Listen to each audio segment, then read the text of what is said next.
Pueden sentarse. Estamos en el domingo 32 del tiempo ordinario y pues esto ya nos indica que estamos al final, casi al final de nuestro año litúrgico.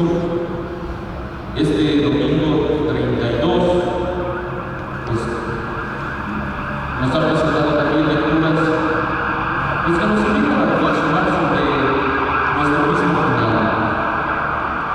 El próximo domingo pues, prácticamente tendremos ya como último domingo de esta lectura corrida del Evangelio de Lucas, como lo tenemos cada domingo durante el ciclo litúrgico C. Y dentro de 15 días tendremos la solemnidad de Cristo Rey. Y finalmente, pues dentro de 3 semanas estaremos iniciando el nuevo año litúrgico con el primer domingo de Adviento. Incluso cambiarán nuestros ornamentos, los colores, a color morado como de espera.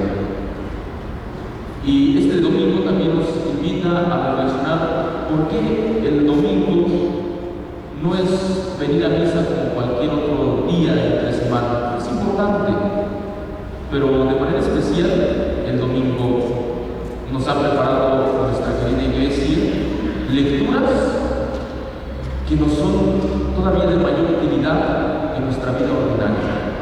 En primer lugar, nos encontramos con el Evangelio que nos habla de la resurrección. El apóstol San Pablo, en esta segunda carta a los tesalonicenses, también nos habla de la resurrección, y el libro de los Macabeos, pues también nos habla de esta misma vida de resurrección. El Evangelio ha comenzado diciendo: en aquel tiempo se acercaron a Jesús algunos saduceos. Hay que identificar este grupo de personajes. Los saduceos fueron sacerdotes, pero de una clase pues muy elevada. El rey David había nombrado pues, de manera especial como jefes a este grupo de sacerdotes, o un sacerdote del cual surgirán estos sacerdotes llamados saduceos, el sumo sacerdote Sadok. Y por eso es importante identificarlos. Estos sacerdotes eran de la clase sacerdotal más alta y estaban también los levitas. También nos encontramos con que están en el grupo de los celotes, nos encontramos con el grupo de los fariseos. Todos estos grupos pues tendrán una visión distinta de la misma Sagrada Escritura, tendrán una visión muy distinta de la misma resurrección. Otro ejemplo muy evidente es cuando San Pablo en los Hechos de los Apóstoles se enfrenta con un grupo de saduceos y un grupo de fariseos. San Pablo se presenta con estas palabras diciendo: es que yo soy fariseo, hijo de fariseos. Yo fui educado a los pies de Gamaliel, de Gilel. Y pues lo único que me acusan estos hermanos nuestros es que yo estoy hablando acerca de la resurrección. Y entonces se levantan los fariseos, que sí consideran la resurrección y la buscan, esta misma vida de resurrección. Y entonces se ponen a discutir contra los saduceos. Y San Pablo sale bien librado de aquella situación. No le hace nada, lo defienden los mismos fariseos. Los saduceos, por el contrario, pues nos dice que niegan la resurrección. Entonces, ¿por qué este grupo niega la resurrección? Esta es la pregunta que nos debemos de hacer: ¿por qué niegan la resurrección? Y así nos lo dice enseguida el Evangelio. Como los saduceos niegan la resurrección de los muertos, le preguntaron. Y hay que tener presente, decíamos que no todos los grupos aceptaban la Sagrada Escritura en su totalidad como nosotros la aceptamos. De hecho, por ejemplo, estos libros de los Macabeos, hasta la fecha, nuestros hermanos protestantes no los aceptan. Al igual que otros 7 libros de la Sagrada Escritura que nosotros consideramos, no los aceptan. Pues en la época de Jesucristo estaba todavía mayor la discusión. Por ejemplo, los saduceos, los únicos libros que aceptaban eran el Pentateuco. Solamente los primeros 5 libros de la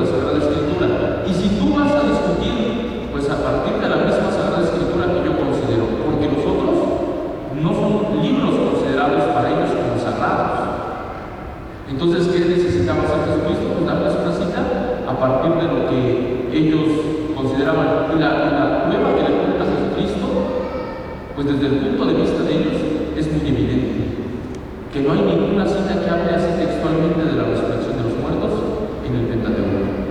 Así que uno puede escuchar la palabra resurrección, no existe. Entonces es una situación sumamente difícil que ellos consideran para Jesucristo. ¿Por qué negar ciertos libros? ¿Por qué los saduceos no aceptan, por ejemplo, los libros proféticos? Bueno, pues porque los libros proféticos defienden de manera especial las injusticias sociales. Recordemos en este año que nos hemos encontrado con un profeta Oseas, un profeta Amós, que defienden en primer lugar las injusticias sociales. Recordemos aquellas citas en donde dice: hay de aquellos que obligan a venderse al pobre por un par de sandalias, que están alterando las balanzas. Esto es lo que en primer lugar critican estos profetas de la justicia social del siglo VIII desde Cristo. Y recordemos de igual manera que Lucas, una de las cosas que más va a resaltar son estas, las injusticias sociales. Y veíamos también la diferencia entre el sermón de la montaña que presenta Mateo y el sermón del llano que presenta Lucas, en donde Mateo dice: bienaventurados los pobres de espíritu, y en cambio Lucas dice: bienaventurados los pobres, así tajantemente. Los pobres son bienaventurados. Y entonces todo el evangelio de Lucas pues busca defender al pobre, defender a aquel que no tiene quien lo defienda.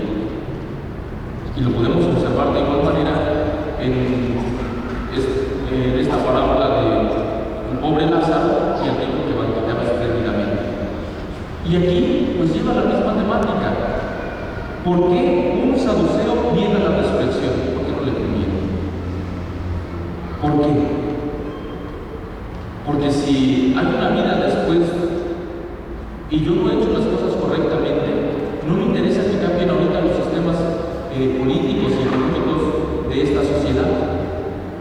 Y entonces vemos a un grupo de saduceos que niegan la resurrección, y entonces es una forma de explotar a la viuda, de explotar al huérfano, y se descubre de manera especial cuando también les dice Jesucristo a los apóstoles: ustedes no se dejen contaminar por ellos. Ustedes no sean como este grupo de saduceos. Y pone el ejemplo de la viuda.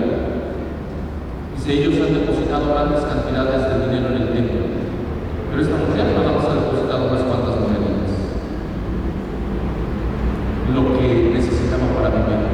¿Qué hacía un saduceo? Era de la clase superior dentro de los sacerdotes. Y entonces ellos vivían bien espléndidamente. ¿A costa de quiénes? De la gente pobre. Y esta es la principal crítica que hace. Por eso les dirá a los discípulos: no hagan esto. No se conviertan en lo mismo que los saduceos. Y ponen esta cita, o ponen este ejemplo: maestro, Moisés nos dejó escrito, véase nuevamente, está citando a Moisés, está citando los primeros libros de la Sagrada Escritura, es decir, Génesis, Éxodo, Levítico, Números y Deuteronomio. Maestro, Moisés nos dejó escrito que si alguno tiene un hermano casado que muere sin haber tenido hijos, se case con la viuda. ¿Por qué pone precisamente el evangelista Lucas la viuda? Porque está resaltando nuevamente esto: la viuda, la que no tiene quien la defienda.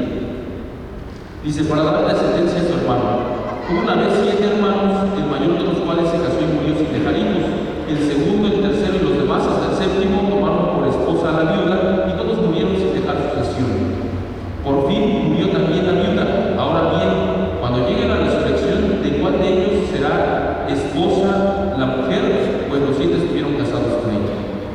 ¿Qué están entendiendo los mismos saduceos con respecto a la resurrección? En una vivificación, no en una glorificación. Jesucristo aclarará estas dos cosas. Es decir, lo que va a suceder no es simplemente regresar a la vida en este mismo cuerpo, sino se va a glorificar ese cuerpo, y lo aclara Jesucristo con estas palabras. En esta vida hombres y mujeres se casan, pero en la vida futura los que sean juzgados dignos de ella y de la resurrección de los muertos no se casarán ni podrán ya morir, porque serán como los ángeles e hijos de Dios, pues Él los habrá resucitado. Véase, en primer lugar, le da una dignidad mayor a aquel que ha resucitado. Y dice, serán como los ángeles e hijos de Dios.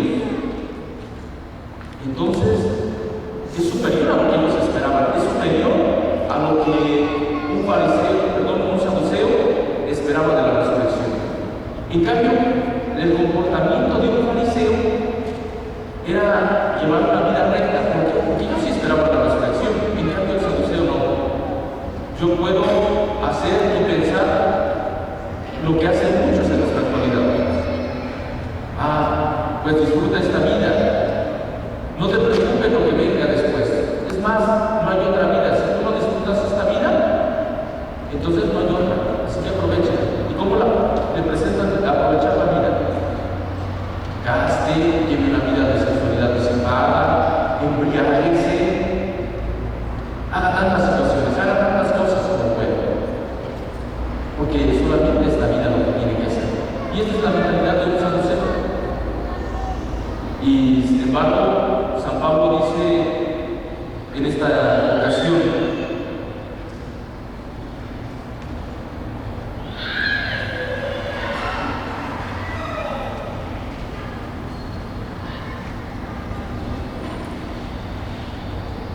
que el mismo Señor nuestro Jesucristo y nuestro Padre Dios, que nos ha amado y nos ha dado gratuitamente un consuelo eterno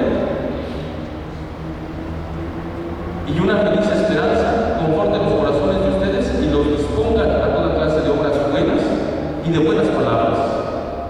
Si nos está hablando de comportarse de esta manera con toda clase de obras buenas y de buenas palabras, es porque está esa esperanza en la misma vida de resurrección. Y esto yo creo que todos nos podemos preguntar, ¿por qué una persona se tiene que portar bien y el otro que se porta mal le va muy bien? ¿Por qué este que me asaltó le va espléndidamente? Y yo que trabajo, hago las cosas bien, me sucede esto. San Pablo nos invita a esta misma resurrección, a pensar en esta misma resurrección. Pero también nos resulta sorprendente este libro segundo de los Macabeos. Yo creo que esto sí es ser verdaderamente revolucionario. Esto sí no es ser borrego. Muchos de nuestros jóvenes se quejan de que ellos no son borregos o se sienten y se jactan de no ser borregos. ¿Por qué? Porque yo no hago lo que todo el mundo dice que haga. Pues véase cómo estos jóvenes, con una esperanza en la resurrección, no hacen lo que les manda el mundo. Esto sí podríamos decir que los libros de los Macabeos deberían de ser el libro de cabecera de aquellos que no se sienten borregos. Porque esto sí nos enseña verdaderamente a decir, yo no soy borrego, yo no voy a hacer lo que todo el mundo me pide. Y véanse aquí cómo el rey Antíoco Epífanes los hizo azotar para obligarlos a comer carne de puerco, prohibida por la ley. Ahorita a un joven le prohíben algo y es lo primero que hace. Le prohíben que haga una cosa y es lo que menos hace. Pero le dice el papá a la mamá, váyase a misa. Y entonces no, yo no voy a hacer lo que el resto de la gente, y yo para que vean que soy bien rebelde no voy a ir a misa. Estos jóvenes les estaban prohibiendo algo que su fe les prohibía, comer carne de puerco. Dice uno de ellos, hablando en el nombre de todos, dijo, ¿qué quieren saber de nosotros? Estamos dispuestos a morir antes que quebrantar la ley de nuestros padres. O sea, lo que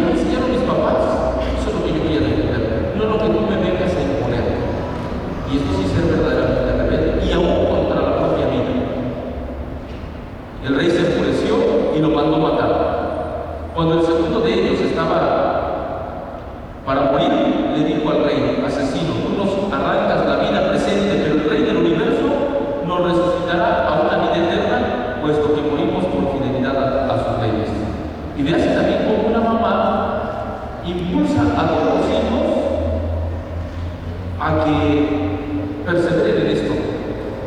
Incluso a los últimos hijos, dice el texto sagrado, que empieza a hablarles en su lengua materna, empieza a decirles, de tal manera que no lo entiende el rey, se dijo: yo no sé cómo apareciste en mi vientre, ni cómo te fuiste formado. Lo único sé que estás aquí, que Dios fue el que te formó. Y si Él te concedió esa vida, Él te la regresará. Y esto les decía a cada uno de sus hijos, esta mujer, esta madre, para impulsarlos a que no quebrantaran las leyes que ellos habían considerado sagradas. Y así pasan estos 7 hijos. Pero todos con la esperanza de resucitar. Y así le dice: vale la pena morir a manos de los hombres cuando se tiene la firme esperanza de que Dios nos resucitará. Tú, en cambio, no resucitarás para la vida. Esto es lo sorprendente. Esto es lo más impresionante que podemos encontrar. Habrá jóvenes que luchen por cualquier cosa. Por ejemplo, ¿no será cuestionante de aquellos jóvenes que lucharon en 1968? Y entonces muy seguramente lucharon por cosas que valieron la pena. Pero ahorita, ¿a qué vas? ¿A qué vas el 2 de octubre? ¿A qué vas a luchar nada más porque yo salga en los periódicos y que me golpearon? Porque yo defendí esto y yo venía en una marcha pacífica y entonces me detuvieron, y incluso hay videos de que pues yo estuve pintando las barras y destrocé pues locales, destrocé negocios de gente que ni siquiera tenía la culpa. Eso es lo que tú vas a hacer. Eso es lo que se considera como: yo soy muy revolucionario, yo no me dejo de cualquiera. Fíjense cuál es verdaderamente lo que se debe de luchar: por las mismas tradiciones de los padres. En primer lugar eso. Pero también nos enseña a que no voy a ser borrego. Pues es que me dicen que no tiene nada de malo comer carne de puerco, pues entonces voy a comer, pues total. Y podríamos pensar: ¿es una locura? Pues que no se haya comido siquiera un pedacito de carne de puerco.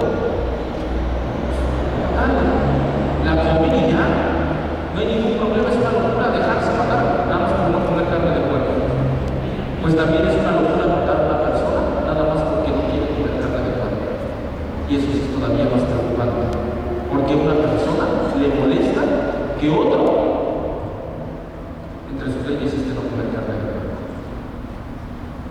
Por ejemplo, tengo un amigo que en una ocasión se hizo una kermés, y en esa kermés, para la construcción de la capilla, mi mamá fue a vender pambazos. Y entonces al siguiente día que me vio, le dice: es que mi mamá no me quiso regalar un pambazo. Y le digo: pues es que los pambazos llevan papa con longaniza de puerco. Pero si quieres, yo le digo a mi mamá que te haga todos los pambazos que quieras con longaniza de puerco. No, yo no quiero. Bueno, este amigo es musulmán. Y entonces pues, no come carne de puerco. ¿Cuándo le hemos obligado a comer carne de puerco? Nunca. Esto es lo que tú consideras sagrado, no te obligamos a comer carne de puerco. Y es más, cuando vamos a comer o a cenar o a cualquier cosa que tenga que implicar la comida, tú no comes carne de puerco, y ni yo pido carne de puerco, porque yo te respeto de esta manera. No solamente no te obligo a comerla, sino no la tomo cuando tú estás presente. ¿Por qué te voy a obligar a algo que tú no fuiste educado de esta manera? O lo mismo pasaría con los protestantes: es que yo no como carne, yo no como sangre. Bueno, no te preocupes, yo no llevo lo mismo y ya, se acabó el problema. Y aunque nosotros sigamos comiendo todo, Jesucristo declarará limpios o puros todos los alimentos. Pero aún así nosotros respetamos a esos que dicen: no, yo no como ni sangre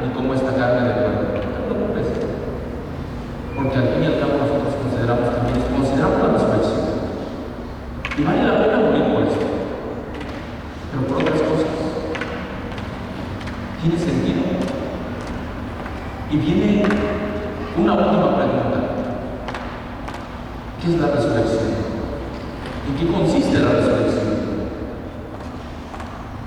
Este mismo amigo musulmán me decía, bueno, si Jesucristo era Dios, ¿por qué murió en la cruz? ¿Por qué? ¿Por qué no se salvó si Él es el Todopoderoso? ¿Por qué? Pues eso es muy sencillo. Resulta que hubiese sido muy espectacular que un Jesucristo bajara de la cruz. ¿O no es así? Y a lo mejor que aparecieran los ángeles y lo bajaran de la cruz y Él bajara quizás hasta flotando y llegara así de esta manera. ¿O no? Si eso hubiese sido espectacular, pero es más espectacular lo que hizo Él. Morir en la cruz y resucitar. Eso es lo más impresionante. Eso sí es más poderoso. Pudo haber bajado de la cruz, pero lo que vino después resulta más impresionante, porque Él resucitó. Eso sí es más impresionante que simplemente haber bajado de la cruz. Y esto es lo que nosotros creemos y profesamos, en un Cristo que padeció, murió y resucitó. Y esto es lo que nosotros aprendemos. Vamos, si una de las cosas que más nos duele es que nos amenacen, por ejemplo, fíjese que si usted no me da tanto dinero, voy a publicar esta fotografía que yo aquí tengo de usted con su amante.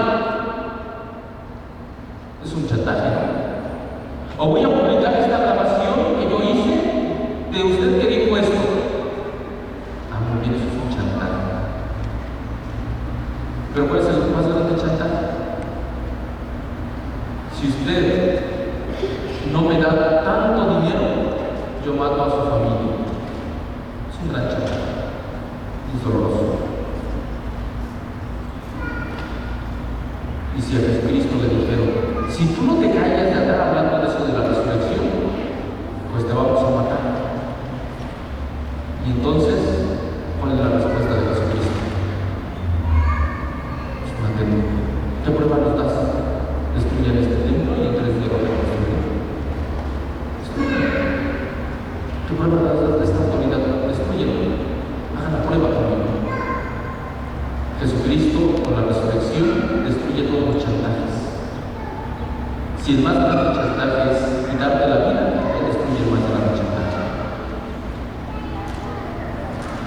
¿Qué te puedes hacer con una persona que resulta que la has matado, que la mayor amenaza es esa, y ha resucitado? Y esta es la misma confianza que nosotros tenemos.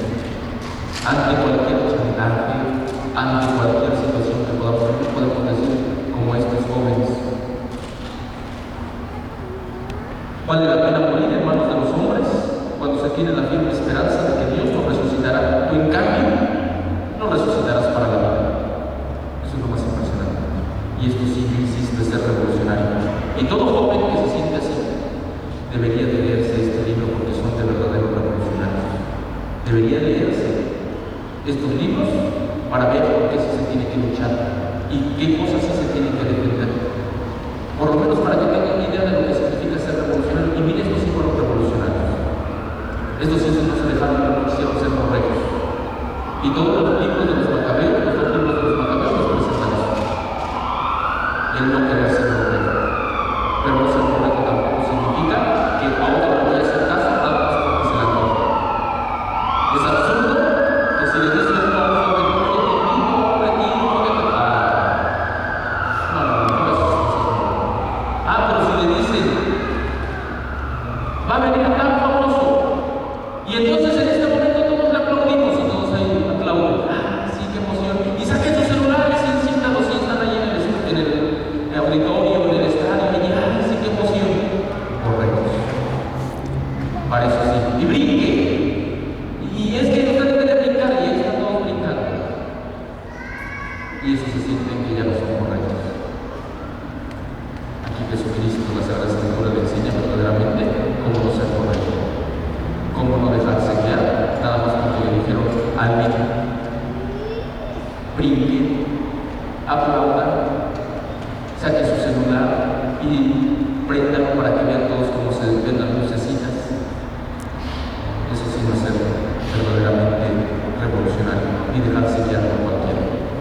Pidámosle pues al Señor que esta esperanza de la resurrección nos conforte de manera especial en estos tiempos de violencia, de secuestros, de sufrimientos del país.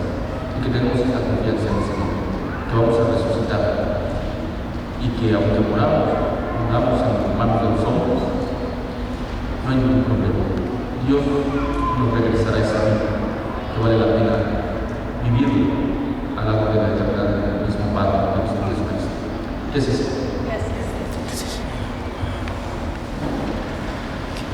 Hagamos juntos nuestra profesión de fe. Creo en un solo Dios, Padre Todopoderoso, Creador del cielo y de la tierra, de todo lo visible y lo invisible. Creo en un solo Señor Jesucristo, Hijo único de Dios, nacido del Padre antes de todos los siglos, Dios de Dios, luz de luz, Dios verdadero de Dios verdadero, engendrado, no creado, de la misma naturaleza del Padre, por quien todo fue hecho, que por nosotros los hombres y por nuestra salvación bajó del cielo, y por obra del Espíritu Santo se encarnó de María la Virgen y se hizo hombre, y por nuestra causa fue crucificado en tiempos de Poncio Pilato, padeció y fue sepultado, y resucitó al tercer día según las Escrituras y subió al cielo, y está sentado a la derecha del Padre, y de nuevo vendrá con gloria para juzgar a los muertos, y su reino no tendrá fin. Creo en el Espíritu Santo, Señor y Dador de vida, que procede del Padre y del Hijo, que con el Padre y el Hijo recibe la misma adoración y gloria, y que habló por los profetas. Creo en la Iglesia, que es una, santa, católica y apostólica. Confieso que hay un solo bautismo para el perdón de los pecados. Espero la